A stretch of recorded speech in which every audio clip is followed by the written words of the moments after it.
another retrospective review. A big shout out, because it's Black History Month, a huge shout out to the richest team on earth. Thank you so much for liking these videos, commenting, and of course subscribing, because we are on the road to 10K. We are not gonna run, we're just gonna walk to get to 10K.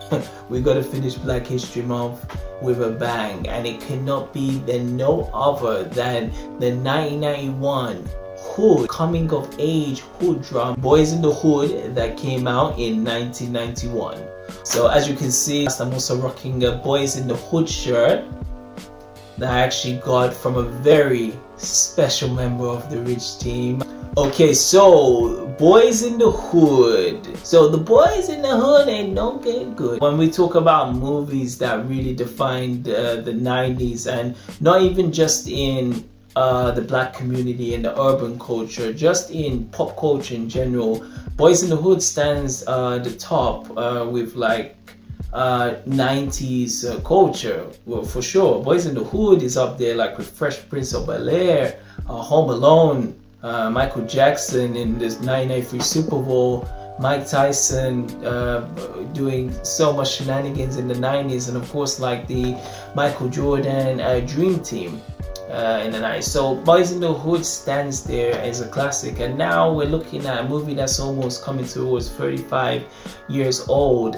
It still to this day is a very important piece. As great as this movie is, it's an important piece of cinema. And even just because I'm going to talk about my history as I always do with movies, but even just like when I talk about Boyz n the Hood, it's such a it's almost like a flawless film. I'm gonna give my reasons why about this. And again, for a first-time director, like, gotta give him his flowers. John Singleton, talking about like someone who really just it was almost groundbreaking, almost ahead of his time.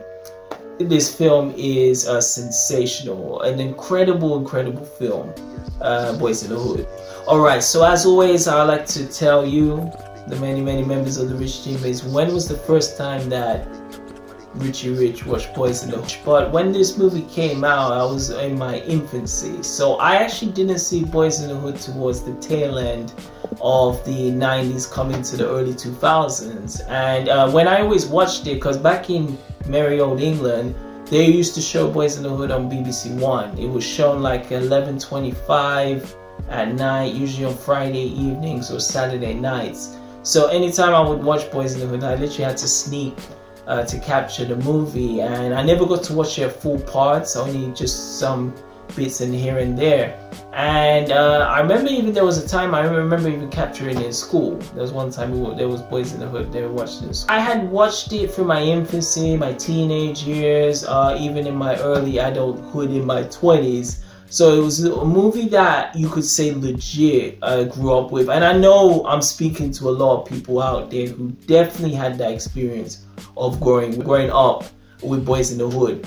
Right, so after watching it so many times, because I believe I've watched Boyz n the Hood now maybe as much times as I've seen Friday. A quick synopsis of the movie, of course, is pretty much the early 90s, where the gang culture was on the rise. As a lot of people who was a big fan of rap culture, as I am, there was a shift of the music from the Run DMC, the MC Hammer, and then it went towards like the gangster rap, pretty much like the early to mid 90s. And this was one of the influence, of course. A big game changer that came out, of course, was NWA, Niggas with Attitude, who starred Eazy-E, and Eazy-E's rap song Boyz n the Hood appeared in one of the NWA's albums. Even actually dining back and going back in history, Ice Cube actually had the idea for Boyz n the Hood way back in 11th grade. So this was a movie that it was in much development and productions, and finally they got a chance from a director who is within the culture, John Singleton, in pretty much his first directorial role. He's able to deliver this masterpiece. So again, the movie is shot the movie's setting is in South Central in the early 90s, and pretty much tells the tale of young urban black kids. Young urban black kids who are the stereotype, like they're raised by a single mother, the dad's a deadbeat, there's drugs, alcohol, there's guys who got like sexual transmitted diseases, there's excessive amount of drugs and alcohol. This is like the ghetto, and it's never been presented in a movie such as this at this time. I'm not someone who's seen Colors, so I don't know too much about it, but the grit that you feel, because the great thing about Boyz n the Hood is it has atmosphere. That's one thing, especially as young black guys watching this film, even people who never grew up in South Central LA or ever been to the ghetto, you could honestly picture yourself in that role. Like, you're seeing young black guys who are looking like you, who are really just struggling to make it to another day and are a victim of their environment. And the atmosphere that's here is something that is seen like no other. Okay, so if we go on the cast, of course, so you would say the titular role 100% is Cuba Gooding Jr., who plays Tre Styles. Cuba Gooding Jr., before this, I had only seen him, I believe he had a cameo in Coming to America. He was the one that Eddie Murphy, playing the multiple characters, cut his hair. And Cuba Gooding Jr. was also in, he played in Gladiator. I don't know if anyone's seen that. That came out a year after this. And he also appeared in, of course, Jerry Maguire, which he won an Oscar. Of course, in this role, Cuba Gooding Jr. playing Tre is very sympathetic. He's basically a guy who's pretty much got his head straight. One thing I didn't know after watching this back is he was actually a virgin before he was able to beat me along. Yeah, I used something, I'm gonna go about the story, but I didn't know. But because of the influence of the dad, which I'm gonna talk more, he's very much on the straight path, but he's just the friends and the environment can steer him wrong. So he's really just trying to keep his head straight and focus and try to find a way to get out of the hood and not be one of these boys in the hood. So Cuba Gooding Jr. in this film, because to me, this is probably one of his first like serious dramatic roles I've ever seen, and he possibly does well for this. It's like I can't really think too many actors who would have been able to do, and it's really cool because when you see him in here, he has the high top fade was such a big pop trend at this time. Kid and Play, and of course the Fresh Prince and DJ Jazzy Jeff were rocking that high top fade. So it is nice seeing Cuba Gooding Jr. having this like maroon brown high top, but he does well in this role. It was great to see him as the main protagonist in this movie. Second, of course, you got Ice Cube, who plays Doughboy. So Ice Cube plays Doughboy. Is basically, even when they show him as a kid in this, because as I said, as I even mentioned in the story shows pretty much like how they were when they were kids until they grow up. It does a time skip 7 years later when they become adults. And what's really good with this movie is it's very good with pacing. There was a good amount of time they spent showing the kids and of course their character development, showing how they're all together, how they mix, and then once they do grow up and you get that time skip, you can see the bond between these lot in the hood. So it was again excellent decision to show them not as a kid. But coming back on track, yeah, Ice Cube playing Doughboy is really in some ways you feel sorry for him, because basically his brother's played by Maurice Chestnut, who plays Ricky. He's basically they're steps, so his mother had 2 kids with 2 different fathers. Doughboy was never really seen as any potential. His own mother, played by Tyra Farrell, he keeps telling him like, all you do is sit down, you eat shit, and you do the same thing. And I believe she even mentions this, you're pretty much just like the father. Again, a common trait from like ghetto and rundown neighborhoods is the single mother. issue. He actually spent time in the pen. What happened is when it shows the scenes when he's as a kid, he actually gets arrested for stealing. He goes with his other boy, I believe it's the one who has the pacifier.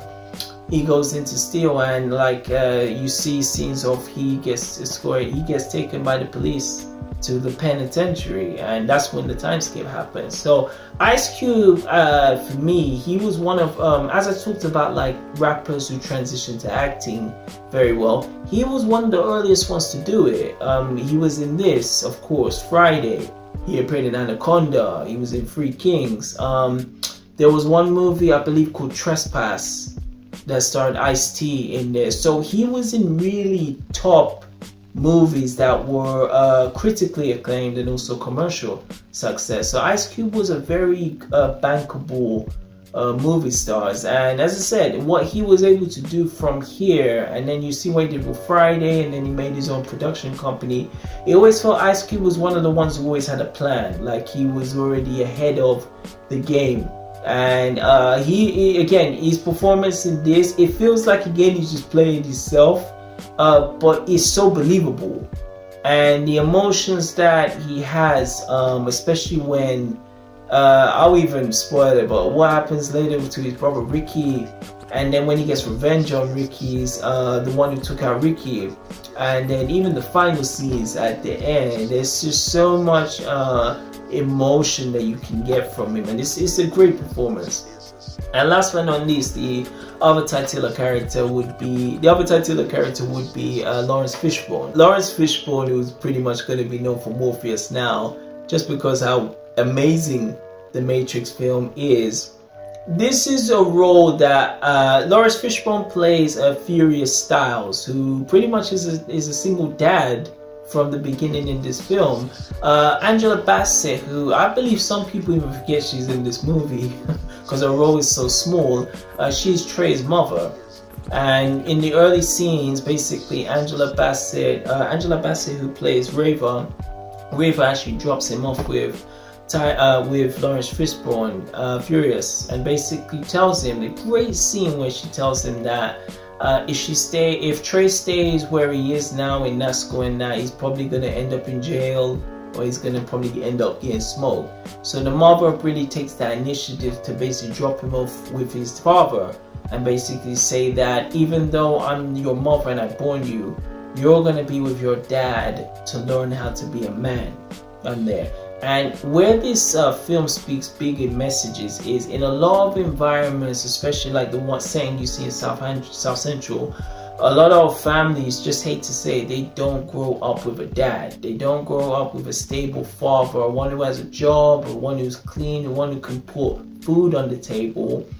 Usually that doesn't happen within the black community. So it was really excellent to see someone like Lawrence Fishburne playing Furious, who really was stern, who really was head and his shoulders, and he looked like he had extreme discipline. When you see the scenes with him here, when you see the scenes with him here, he's always talking about empowerment. There's a great scene later on when he talks about the gentrification, how like people are coming in and there's not too many black-owned businesses, similar to what happened in Barbershop 2. He's fighting for his community. He has conversations with Tre, Cuba Gooding Jr, telling that like, just because you fuck these women, it doesn't make you a man, and you need to protect yourself. And just because this chick says like I'm on the pill, or I've got I'm clean, don't listen to them. He's trying to say like, I'm someone who made mistakes, because what happened is Furious actually had Tre very young. He was a teenager, 17, so he didn't know what he was doing.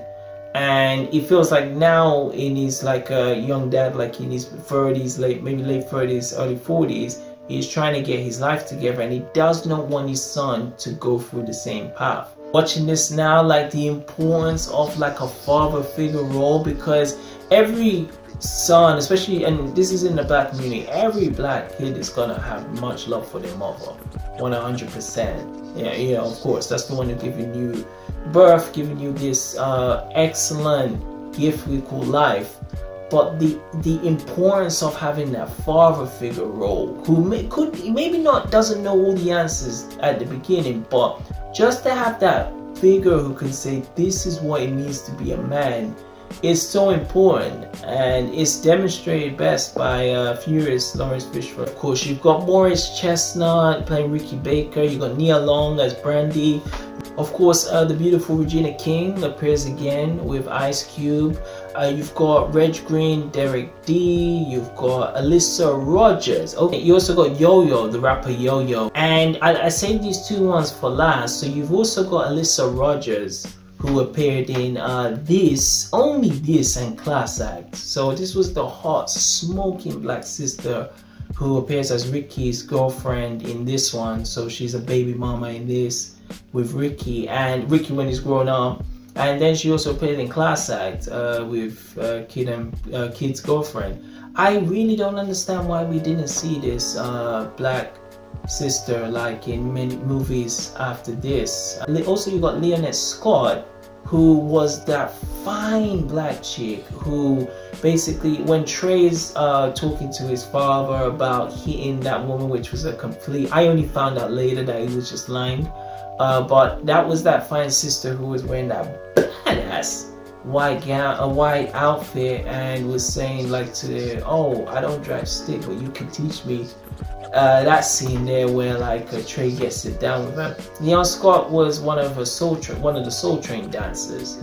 She appeared on Soul Train, and again, just like Alyssa Rogers, I only wish this fine sister had appeared in more TV films or movies, and it's a shame because they were fine. Unfortunately, like when you're taking with the cast, like two of the actual cast, unfortunately, it's really upsetting, they actually passed away due to crime, for say. So that would be Lloyd Avery, who's playing Knucklehead, and Derek D. Gilbert on this. So two of them. So Lloyd is the one who actually takes out Ricky, and Derek D. Gilbert playing Dookie, he's the one with the pacifier.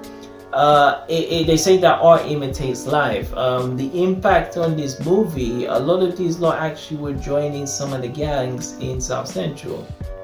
Even similar like a Tupac Shakur thing. They kept on acting the way that they were portrayed on film, and it's like the streets end up catching to them. So it is unfortunate, as good as this movie came, like they actually lost two of the main actors due to gang violence, which is sad. The film pretty much tells the story of boys in the hood. Pretty much, you have the early sequence where it shows them when they're young, pretty much how these lot interact. It shows how they're different. You get the main scene of where the young boys are actually finished school and they're just walking around South Central, and they basically go to see a body, a decomposed body. Once they go there, Ricky, who has a football, they meet these older, like younger teenagers. I believe one of the guys actually appears in Menace to Society, and they basically take Ricky's ball. And Ricky, who again has, because you always see Ricky with a ball, football in this Morris Chestnut, they take his ball, and after some pretty much fights and fussing, one of the guys in that gang actually throws the ball back to Ricky. And then of course, like when you come back and they actually make their way back to the neighborhood, you find out that Doughboy actually gets arrested. I believe it's Doughboy and Dookie, the one with the pacifier, he actually gets arrested. And then of course from then, even skipping before that, as I said, that the early scenes of course where Angela Bassett's character is driving young Tre to stay with his dad, and again telling the importance of why he needs a father figure in order for him to be a man. So in the 7-year time skip, it goes to a party.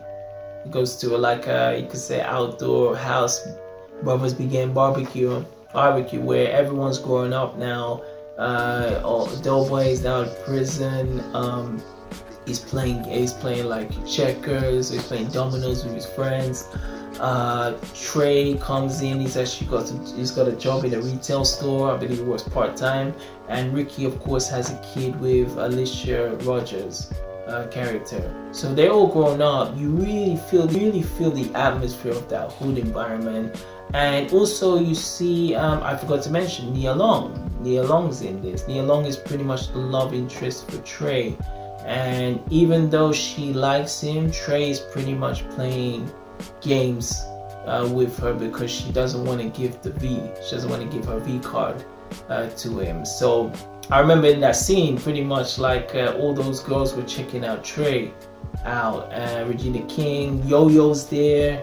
All of these like black sisters of the 90s, there's Poetic Justice chicks, they're all checking out Tre, and Tre's just playing it smooth. He's got his eyes for pretty much near long. One thing you notice in this film is the whole time there's like helicopters pretty much like going all around the neighborhood. And of course, how could I forget that the bothersome police officers, but really the black policeman who comes in, who he meets Tre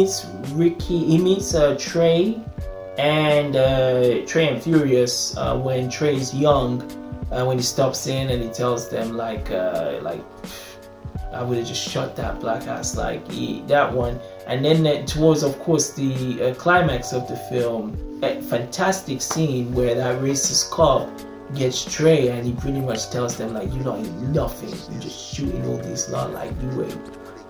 And of course, it's amazing. God rest his soul, Bernie Mac did a great parody of this in Don't Be a Menace that came out 3-4 years after this movie.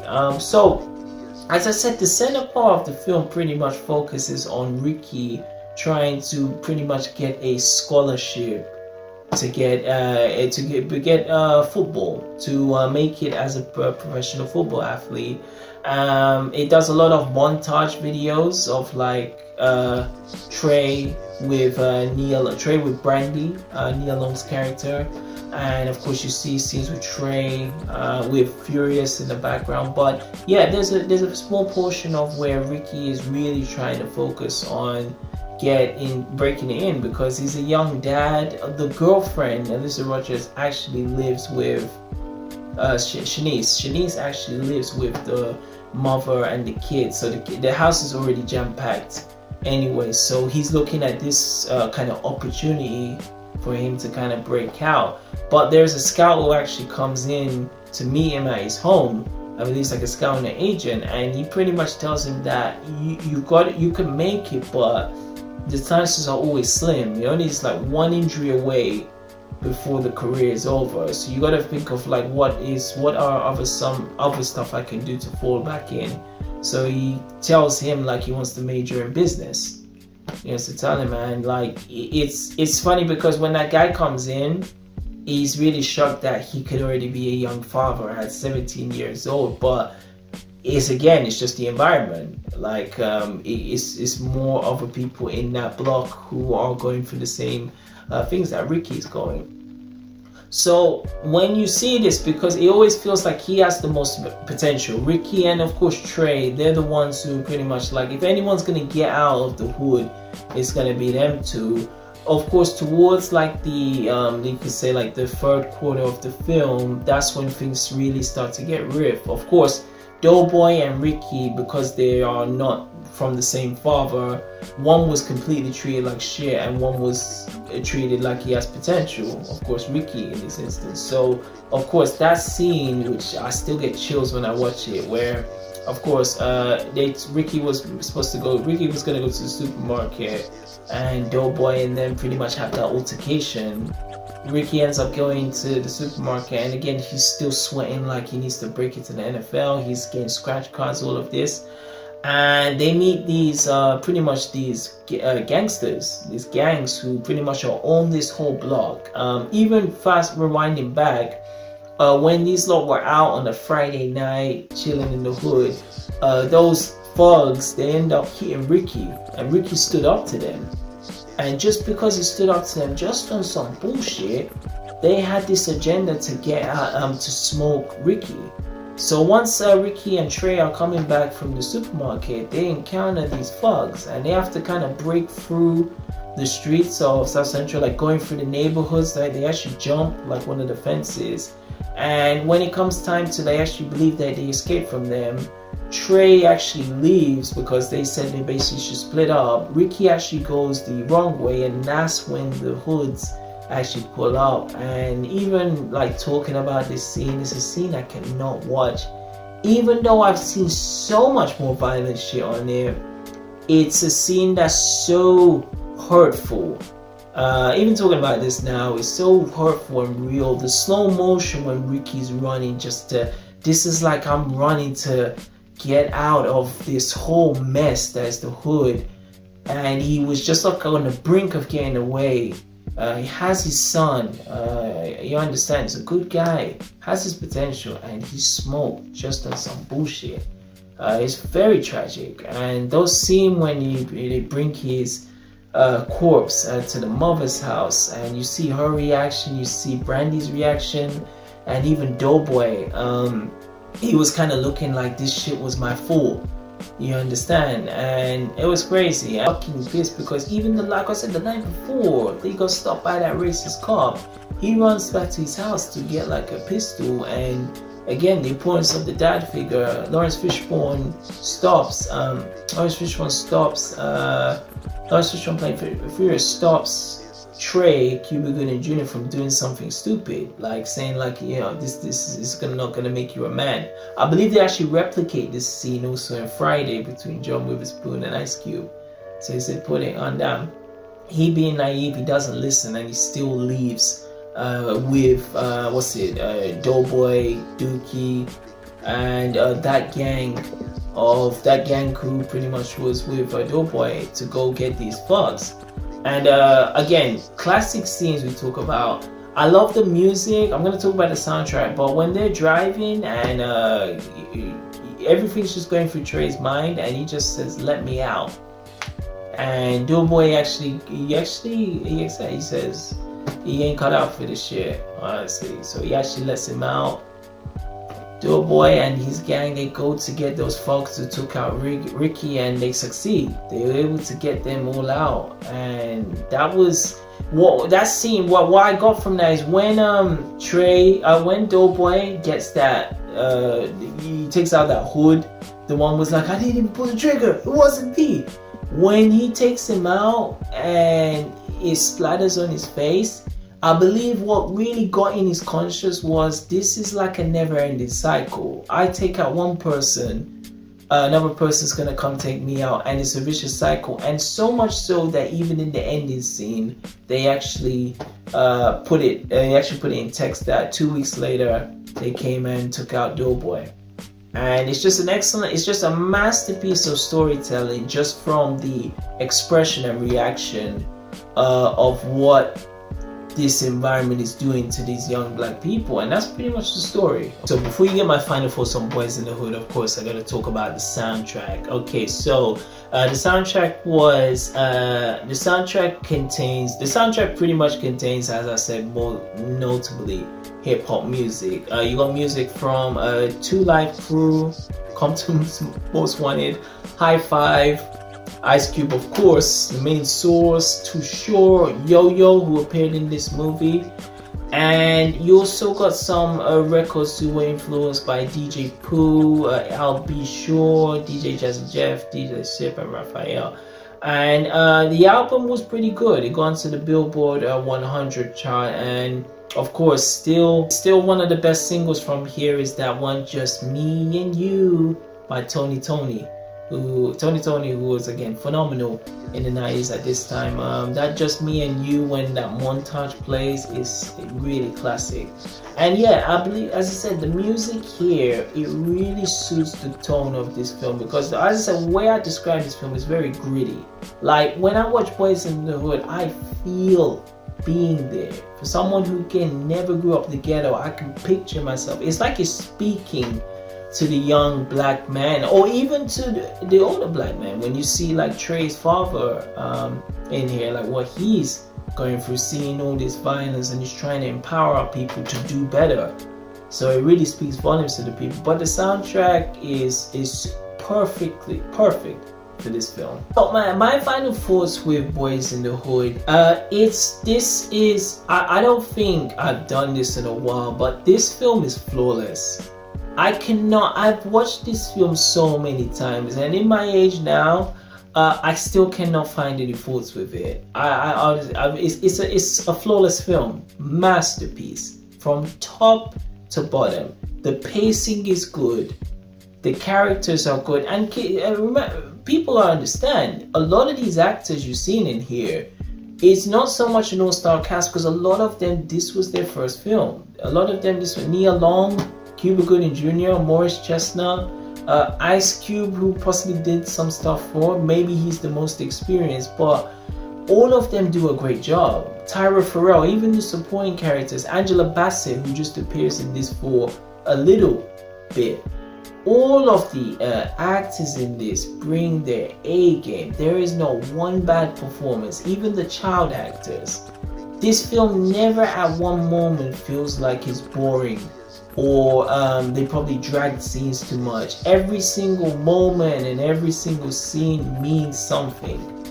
And to watch this now in 24 years, it is a masterpiece. And I feel like John Singleton, man, like one of those ones who went away too soon. Of course, John Singleton, I hope to review them definitely later. I already reviewed Poetic Justice, which is on my channel, which I always said that's a fabulous film. And of course, Higher Learning, which I hope to review one day, which again is probably the weakest, I'd say, of these early, because these were John Singleton's first films. I'd say Higher Learning is definitely the weakest, but still a decent film. But to come out of the gates with this film, and this is, he wrote this and directed this, it's a gift from the heavens to see this movie, and is undoubtedly a classic. I cannot put any fault in this film. It's a masterpiece. Of course, the best film with Boyz n the Hood as well. It had a big impact. It had an immediate impact. A lot of movies came as a result of Boyz n the Hood. You had Juice, that came out a year after. You had New Jack City, which came out the same year at pretty much the end. Menace to Society, which pretty much is, let's say, you could say it's the most, maybe like the film that rivals it the most. I still say, and I had a good, we had a good discussion, me and GQ Jamal on this. As good as Menace to Society is great. As great as Menace to Society is, Boyz n the Hood is still an overall better film than it. And yeah, so you had, of course, Friday, which of course was influenced by this, and many officers, South Central, that came in, of course, in the late 90s, and they had the series. So this film was definitely, as a Die Hard, which was like a huge, big film that impacted a lot of those action adventure films in a tight space. I believe this impacted a lot of you could say the hood genre films, especially from the 90s to the 2000s. And so, man, what can you say so much about Boyz n the Hood? It's a classic. It's a perfect film. John Singleton hit the nail out of the park.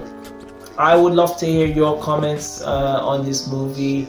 What was the first time that you watched Boyz n the Hood? Who was your favorite characters? What do you think of John Singleton's direction style for this movie? As you've heard Richie Rich say, this is a masterpiece. I have no faults on this movie. And yeah, honestly, again, hope everyone's had a happy Black History Month. And yes, we're gonna keep it rolling, because as we all know that this is not just only my year, this is your year, and everything that we wished and we have been grinding for, oh yes, will come true.